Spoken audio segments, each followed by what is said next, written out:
नमस्कार दर्शकों, मैं सुनैना आज आपके लिए बसंत भाग 2 कक्षा 7 के लिए हिंदी के पाठ्य पुस्तक में लगाए गए पाठ्यक्रम का वाचन लेकर आई हूँ। आज हम इसी पुस्तक के अध्याय 1 को पढ़ेंगे। ये अध्याय एक कविता है जिसका शीर्षक है हम पंछी उन्मुक्त गगन के।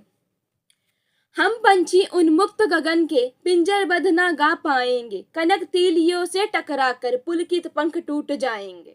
हम बहता जल पीने वाले मर जाएंगे भूखे प्यासे, कहीं भली है कटुक निवोरी कनक कटोरी की मैदा से। स्वर्ण श्रृंखला के बंधन में अपनी गति उड़ान सब भूले, बस सपनों में देख रहे हैं तरु की फुनगी पर के झूले। ऐसे थे अरमान की उड़ते नीले नभ की सीमा पाने, लाल किरण सी चोच खोल चुगते तारक अनार के दाने। होती सीमाहीन क्षितिज से इन पंखों की होड़ा होड़ी, या तो क्षितिज मिलन बन जाता या तंती सांसों की डोरी। नीड़ न दो चाहे टहनी का आश्रय छिन भिन कर ढालो, लेकिन पंख दिए हैं तो आकुल उड़ान में बिघ न डालो। कवि का नाम है शिव मंगल सिंह सुमन।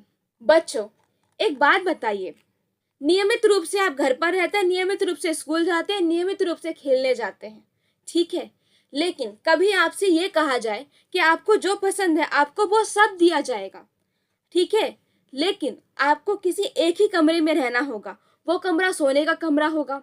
आपको खाने के लिए जो मिलेगा वो सोने की थाली में खाना मिलेगा और आपको वही खाने को मिलेगा जो आपको पसंद है। तो एक बात बताइए, क्या आपको वो अच्छा लगेगा? क्या आप अपने जीवन को वैसे जी पाएंगे जैसे जीना चाहते हैं?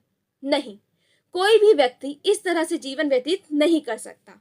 उसी तरह प्रकृति ने पंछी भी बनाए हैं। पंछियों का काम है उड़ना। हमें पंख नहीं मिले हैं, लेकिन पक्षियों को पंख मिले हैं। वो जब तक उड़ेंगे नहीं तब तक उनका जीवन असफल है। लेकिन वर्तमान में क्या परिस्थिति है?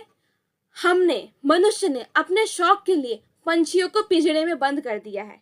अब पिंजरे में बंद करके चाहे भले हम उन्हें बहुत सारे दाने दे दें, है ना, खाने के लिए बहुत सारी चीजें दे दें, उन्हें सोने की कटोरी में दे दें, उनके पसंद का खाना दे दें, उन्हें सोने के पिंजरे में बंद रखें, लेकिन इन सब के बाद भी हम पंछियों को खुशी नहीं दे सकते।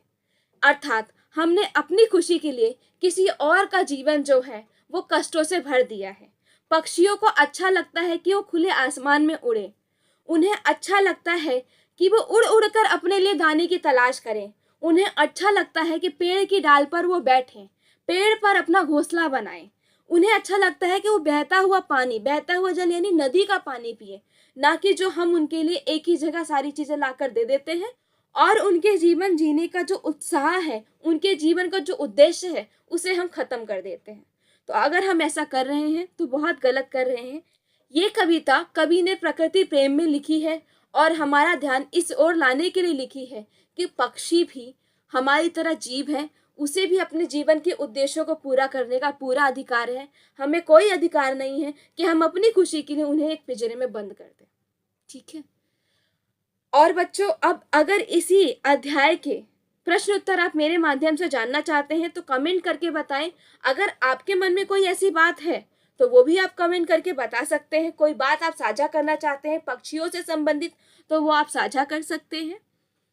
तब तक के लिए इंतजार कीजिए, आपसे फिर मुलाकात होगी इसी पुस्तक के अगले अध्याय के साथ। जाते जाते चैनल को सब्सक्राइब कर दीजिए अगर नहीं किया है, और कर दिया है तो बहुत बहुत धन्यवाद। फिर मुलाकात होगी। Bye bye.